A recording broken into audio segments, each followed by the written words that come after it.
Hello, everyone, and welcome to the first. I just realized it is the first playing critique of 2020. So, I wanted to go out and actually, I was able to go out and play on the MVPS Winter Classic for 2020. So, I wanted to go through kind of the good, bad, and ugly. I do appreciate AutoGrunt for letting me jump in with them. There was some times that ultimately we only had 3-on-3, but there was a couple 5-on-5 games. But regardless, some of the things that I'll be going over are going to be helpful. It doesn't matter what it is that you're playing, whether it be 3-on-3 or 5-on-5. Some of those things are going to be helpful regardless. So I did want to give a huge shout out to Second Skull. Thank you again for sponsoring another video. They've been a great support for the channel and myself. Go ahead and check them out at secondskull.com. That's the number 2ND. skull.com. They have a lot of different options. So if you don't like the skull cap and you want to try just the headband, there is some really cool stuff that's coming out. So be sure to check out their website for all that newest, latest, and greatest stuff. But also, if you wanted to go and check out the skull cap that I use that pro model. So if you wanted to see how that works out, and that way you're not going to get your bell rung anymore if you get shot in the head. And it's a little bit bouncy, so it might help you out in the snake, Dorito, or up the center. So speaking of the center, this layout, it seems like to get up to the center, you just have to go there off the break. It's a lot harder to get up there later. I'm sorry, in the midpoint of the game. That's something that I noticed. I think there's another point. I don't know if I have it in here, but basically I tried to figure out a way to go from the tower that I'm just shooting at right there, just to the left of it.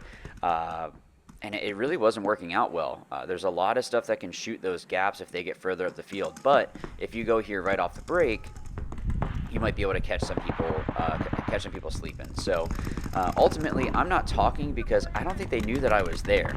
I think maybe one person, but I didn't hear any of the communication coming cross field that they knew that I was there. So once we were able to get those kills, then I was able to go ahead and talk and close it out. But you can see those gaps that we had talked about before, that you can really shut down a lot on either side, whether it be the snake or the Doritos. So you can make plays based on that, and whoever it is playing the center for you, just try to have it where you're going to be protected, your teammates are protecting you, but also just have your head on a swivel. What's more important right now? Do I need to shut down the snake or shut down the Dorito side?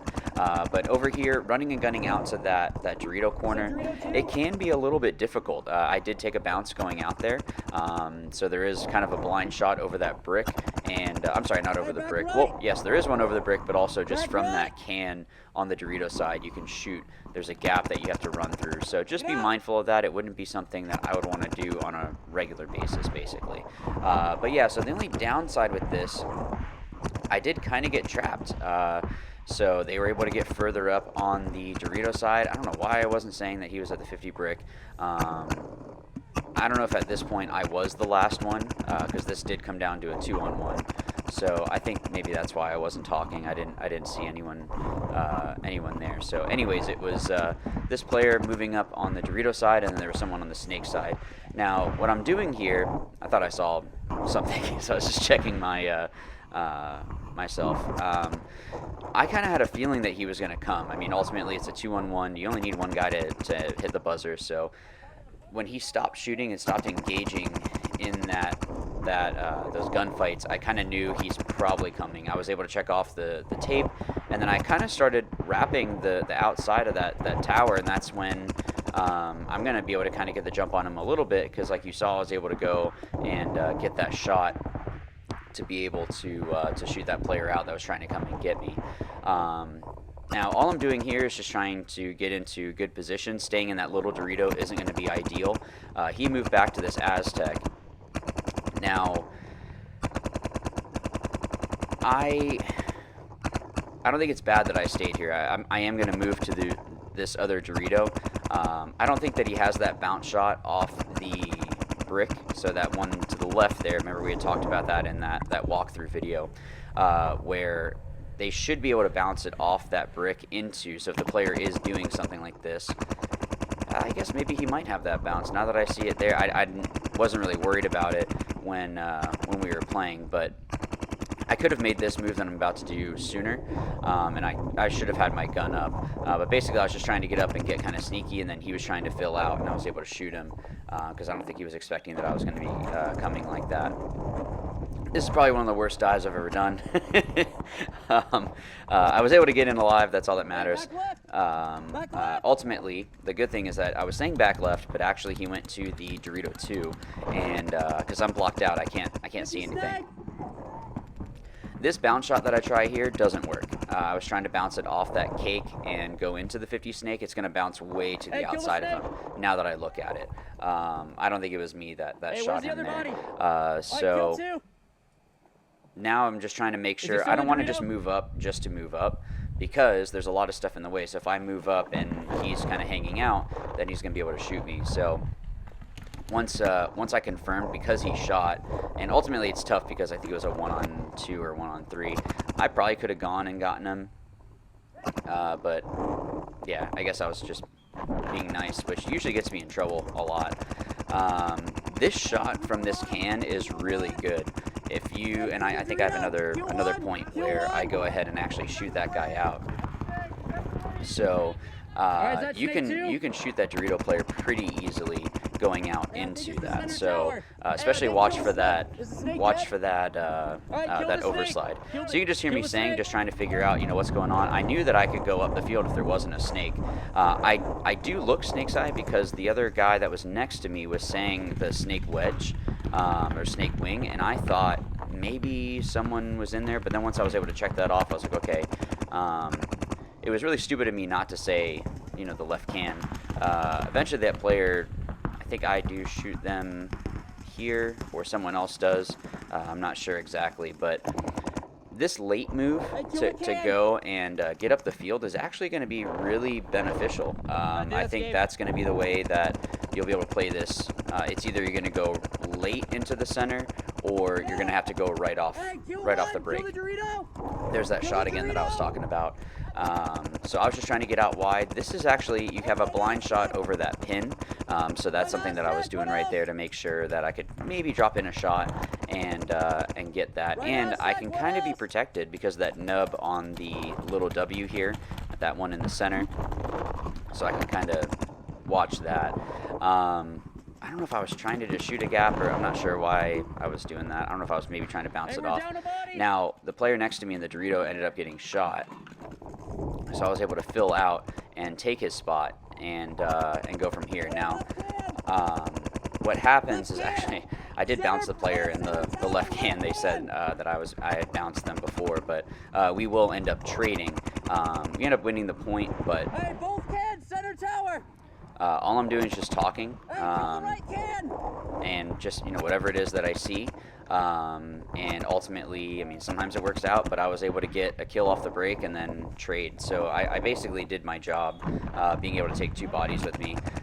This was actually, we had someone, there was another field that I hesitated there because I didn't know if it was our field that had that whistle or the other field was using a whistle. So that was my fault. Now, this was a really, really bad mistake. Me coming off and looking the other way allowed that player to get up into the 50 snake. I was able to capitalize on it and shoot him out, but it was really dumb of me to do that. I should have just talked to my teammates and just said, like, hey, what is it that's going on the Dorito side and all of that. So I was able to go ahead and shoot out the corner there, and then this player did well. I mean, trying to fight, I think it was a 1-on-3. Dorito 2. Yeah, just moving up and just trying to do something. It wasn't a bad idea to get to a larger bunker, so that was good of them to do that.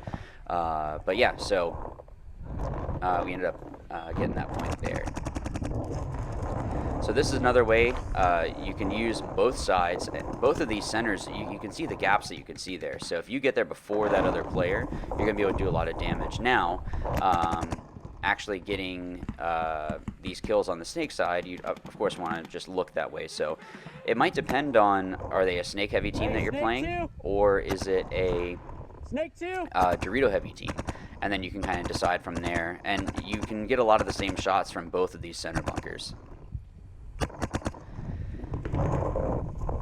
And ultimately we ended up being able to get that one player out there.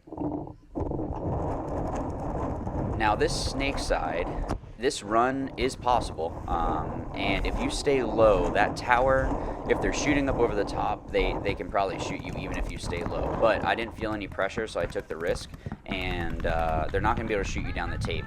It's that inside shot that you have to worry about. Now, this is a good shot that I didn't realize when I did that other video.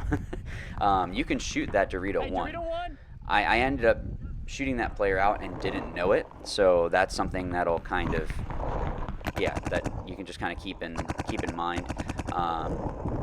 What ends up happening is that the other players end up getting shot out, and it's a 1-on-2. So I think the other player must have filled out to the Dorito.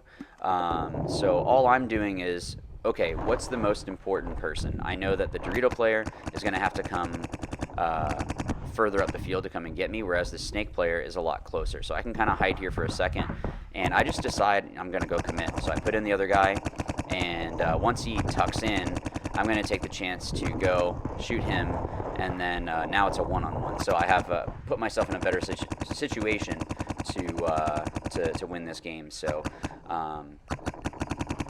yeah, just trying to stay dominant on this other player and make it where I'm controlling what's happening in the game and end up being able to get the win. So thank you again to Second Skull for sponsoring this video. If you haven't liked and subscribed yet, please go ahead and do that. And thank you for everyone that's been supporting the channel since day one. Good luck to all of you that are playing at the MVPS, and I guess I will see you in another video. But as always, remember, watch, learn, win. Thanks.